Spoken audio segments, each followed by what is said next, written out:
এর গল্প তুলে ধরব, যার নাম হচ্ছে তানজিনা। তানজিনার অনেক শখ করে বিয়ে হয়েছিল, কিন্তু তানজিনার স্বামী তাকে ডিভোর্স দিয়ে চলে গেছে। তো তানজিনা বর্তমানে একাই আছে। তানজিনা শুধু একটা বাচ্চা আছে ছোট। তো তানজিনার একটি কথা যে আমার বাচ্চার দায়িত্ব নেবে, আমি তার হব। তার চেহারা বয়স যেমনই হোক তাতে আমার কোনো সমস্যা নাই, যায় আসে না। তো যে শুধু আমার সারা জীবনের দায়িত্ব নিতে পারবে, কখনো ছেড়ে চলে যাবে না, এমন একজন মানুষ খুঁজছি। তো একজন তো ছেড়ে চলে গেল, সে ছিল অবিবাহিত। এখন আমি চাচ্ছি বিবাহিত পুরুষ, কারণ বিবাহিত পুরুষরা কখনো ছেড়ে চলে যায় না।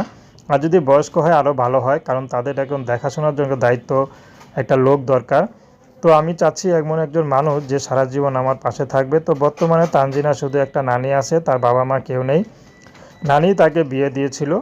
তো তানজিনা এখন নানির কাছে থাকে, তো অনেক কষ্টে থাকে, তাদের অনেক চলতে কষ্ট হচ্ছে।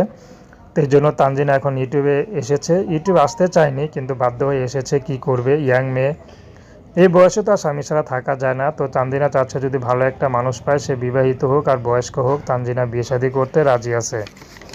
তো দর্শক, আপনারা যদি তানজিনার সাথে যোগাযোগ করতে চান, তার নাম্বার এখানে দেওয়া আছে। তো প্রেম, ভালোবাসা, সাহায্য, সহযোগিতা